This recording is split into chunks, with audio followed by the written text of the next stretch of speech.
and the All Indiana Podcast Network. This is the News 8 Daily 8 Podcast, a Wish TV News 8 update. Hello, I'm Jeremy Jenkins, and this is your News 8 Daily 8 Podcast for Wednesday, October 23rd. Credit Karma makes building your credit straightforward and stress-free with help from our credit builder. Sign up today at creditkarma.com and start enhancing your financial health. Credit Karma, your partner in building a brighter financial future. Credit Builder plan is serviced by Credit Karma Credit Builder and requires a line of credit and savings account provided by Cross River Bank, member FDIC. Explaining football to the friend who's just there for the nachos? Hard. Tailgating from home like a pro with snacks and drinks everyone will love? An easy win. And with Instacart helping deliver the snack time MVPs to your door, you're ready for the game in as fast as 30 minutes. So you never miss a play or lose your seat on the couch or have to go head-to-head for the last chicken wing. Shop Game Day Faves on Instacart and enjoy $0 delivery fees on your first 3 grocery orders. Offer valid for a limited time. Other fees and terms apply. We begin with the Delphi Murders trial. One of the highlights of Day 4 included video evidence that prosecutors say was taken before Abby Williams and Libby German were killed.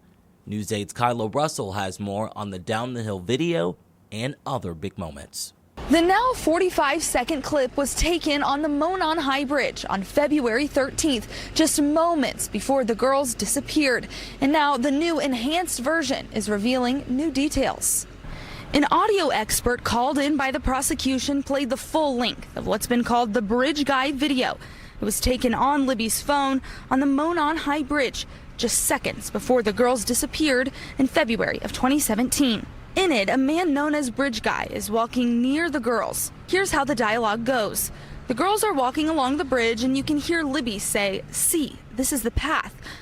There's no path there, so we have to go down there." And 12 seconds later, Bridge Guy says, "Guys?" And Abby Williams can be heard saying, "Hi," very timidly. Finally, we hear the line we've heard for years.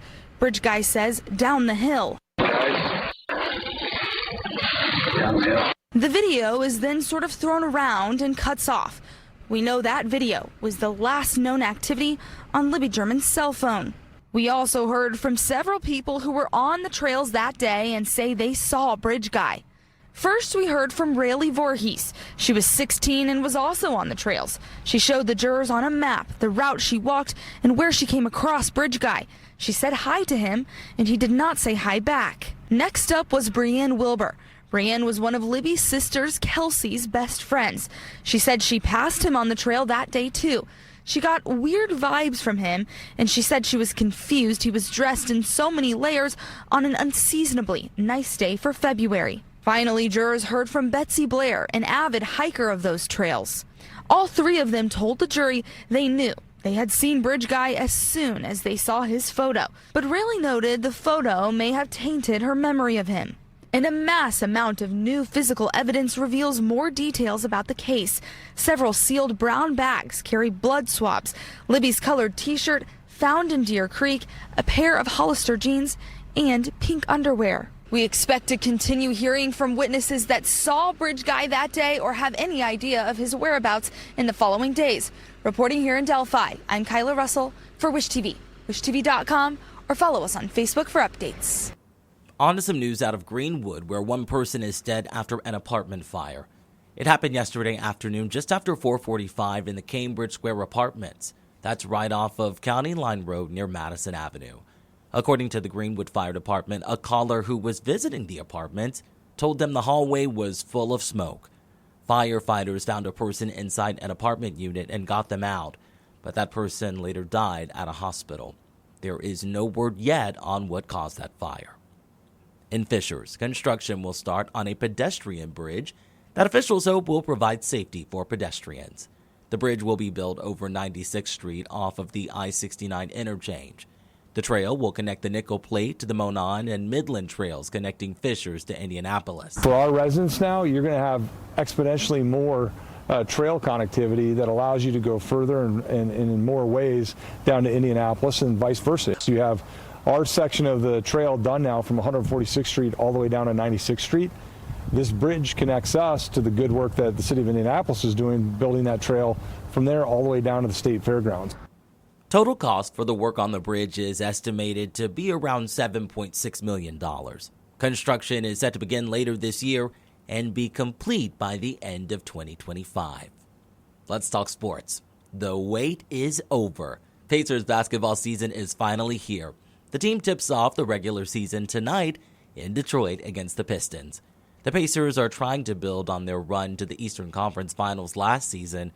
Most of the core roster is back, and head coach Rick Carlisle says he knows what fans expect. We got a great group of guys, and we've got great fans. The accomplishments of last year are really in the rearview mirror, but they've raised expectations, and so to meet those expectations, we've all got to raise our level. The Pacers tip off against the Pistons tonight at 7. Then the team goes to New York to take on the Knicks at Madison Square Garden before the Pacers' home opener on Sunday against the 76ers. And some sad news in the world of sports. Legendary Dodgers pitcher turned famed broadcaster Fernando Valenzuela has died. The Mexican left-hander, known for his look-to-the-heavens windup, burst onto the scene seemingly out of nowhere back in 1981. He won his first 8 big league games, 5 of them by shutout, and that led to Fernando Mania capturing the nation's attention. Fernando had a few more good seasons, and even though arm problems kept him from the type of career that would have landed him in the Hall of Fame, he remained beloved by Dodgers fans. He became a Spanish-language broadcaster for the Dodgers and was with them until last month when he announced he was stepping down to focus on his health. The Dodgers confirmed the news hours ago that Valenzuela died at a Los Angeles hospital last night. They did not say how he died. Fernando Valenzuela was 63 years old. We wrap things up with the weather. We're in for another pleasant day. Storm Track 8 says you can expect partly cloudy, breezy conditions with slightly cooler temperatures. Meteorologist Ryan Morris has your News 8 Daily 8 forecast. Average high 63 degrees. We're at 61 right now. It's going to be a different story tomorrow morning, though. Challenging the frost mark in a lot of locations. So just get ready for the big swing. We do have a cold front that's crossing the state, and that's the reason why we are going to have this big temperature spread over the next 24 hours. Now back down to 58 here in Indy, 61 in Bloomington, and 55 in Columbus. That cold front is located near Chicago, and that cold front will be diving through our area through mid-afternoon. That will dip our temperatures. 56 degrees. Live look at Cicero. American flag is blowing in the wind. We did gust 20 to 30 miles an hour yesterday, expecting similar conditions today as that front is going by. Storm tracker showing that location of the front getting into northwestern Indiana now, and that will be crossing our area through mid-afternoon. So our temperatures today are actually going to peak, I'd say, in the 1-2 o'clock hour in the low to mid-70s. We'll start to see clouds increasing, especially on the backside of that cold front. We'll have those clouds increasing through the evening, but not expecting any precipitation. The front will likely go through our area dry and then dips our temperatures for the overnight hours. So our highs today, it's going to depend where you are in relation to the front. Chicago is only going to get to 60 degrees. Meanwhile, 73 here in Indy, where it takes longer for that front to go through. 78 in Columbus, 80 in Louisville, and 78 in French Lick.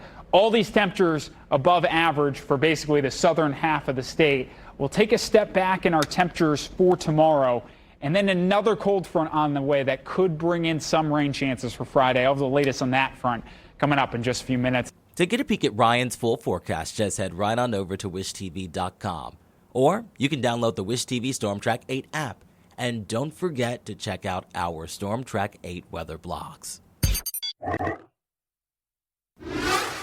This has been your News 8 Daily 8 podcast for Wednesday, October 23rd. I'm Jeremy Jenkins for Wish TV, wishtv.com, or follow us on Facebook for updates. This is the News 8 Daily 8 podcast, a Wish TV News 8 update on demand. For even more, on demand and on the go, connect with Wish TV on Facebook at wishtv.com and on the free Wish TV mobile app.